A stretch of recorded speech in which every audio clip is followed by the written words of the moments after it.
ہمیں جوائن کیا ہے سابق وزیر داخلہ جنرل ریٹائرڈ معین الدین حیدر صاحب نے۔ جنرل صاحب بہت شکریہ آپ کا۔ یہ بتائیے گا، ڈی جی صاحب کی پریس کانفرنس ہوئی ہے، انہوں نے اسٹیٹ کی جو پالیسی اناؤنس کی ہے کہ ان کو ایلیمینیٹ کرنا پڑے گا خوارج کو، ان کے ہینڈلرز، سمپیتھائزرز، یا اسٹیٹ کے حوالے کر دیں یا کارروائی کے لیے تیار ہو جائیں، کیسے دیکھتے ہیں آپ؟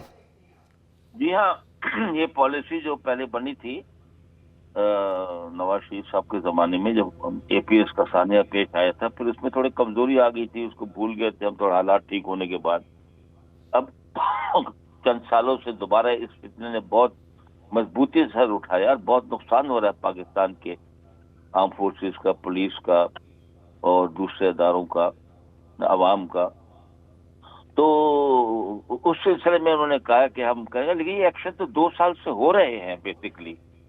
اور بات یہ کہ دیکھیں، ایک تو پوری قوم کو پتہ چلے کیا ڈیمانڈ ہے بھائی ان کی، جو یہ فتنہ الخارج، ان کی ڈیمانڈ کیا ہے۔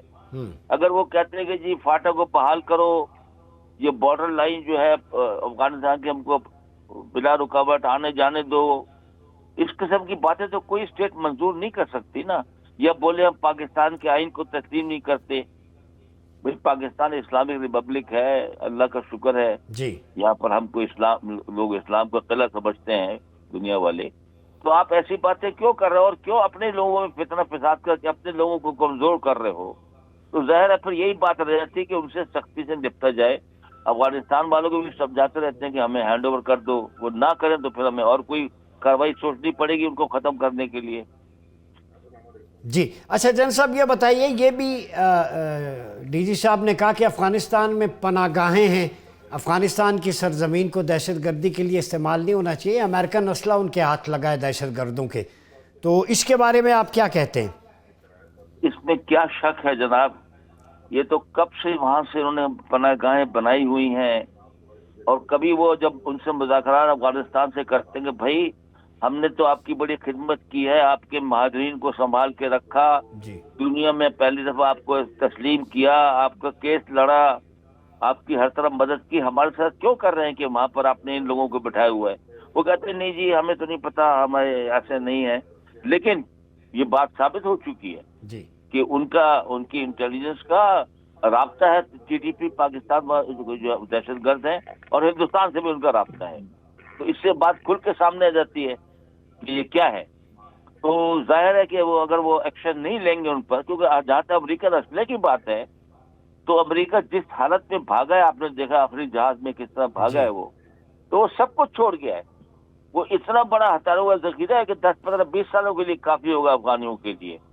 ہزاروں تو گاڑیاں ہیں، جہاز ہیں سینکڑوں، اور نائٹ ویژن ڈیوائسز ہیں، ایسے اکوپمنٹ ہے جو پاکستان کے پاس بھی نہیں ہے۔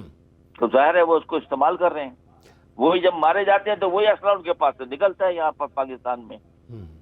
اچھا یہ بتائیے، انڈیا ڈپلومیٹیکلی تو آئسولیٹ تھا، اب ان کے رابطے افغانستان کی لیڈرشپ سے ہو رہے ہیں اور Indian backed sponsor T T P, تو انڈیا کسی اور اسٹریٹجی کے تحت پاکستان کو جو ہے وہ قابو میں رکھنا چاہتا ہے، اس کے بارے میں آپ کا کیا خیال ہے؟ دیکھیے، ہندوستان اور افغانستان کی دوستی کافی بہت عرصے سے قائم ہے، اب سے نہیں ہے، یہ کوئی 40 50 سال سے قائم ہے، 60 سال سے قائم ہے۔ وہ ان کا اصول ہے کہ جو ہمارا دشمن ہے تو اس کے جو پڑوسی ہے اس کو دوست بناؤ، اس کے تحت انہوں نے چانکیہ کا فلسفہ استعمال کیا ہوا ہے۔ اور کبھی جو آپ کہتے ہیں آئسولیٹڈ ہوا ہے دنیا سے کچھ اپنی حرکتوں کی وجہ سے ہندوستان، افغانستان سے کبھی اس کی دوستی کمزور نہیں ہوئی ہے ان حالات کے باوجود بھی۔ اور اب 5 دن کے لیے ان کا وزیر خارجہ وہاں پر گیا ہوا ہے، اور کھچڑی دوبارہ پک رہی ہے وہاں، اور وہ ہندوستان کے اعلی کار بنے ہوئے اس معاملے میں، کچھ پیسے ان کو مل جاتے ہیں، کچھ وہاں ان کو ڈیولپمنٹ کام کر دیتے ہیں، ہندوستان والے سپورٹ دے دیتے ہیں۔ تسلیم انہوں نے بھی نہیں کیا، شاید ابھی افغانستان دباؤ ڈالے کہ روس نے کیا تو آپ بھی کریں، تو ان کے پاس یہ دوستی ان کی قائم ہے، ٹھیک، کمزور نہیں پڑی۔ ٹھیک۔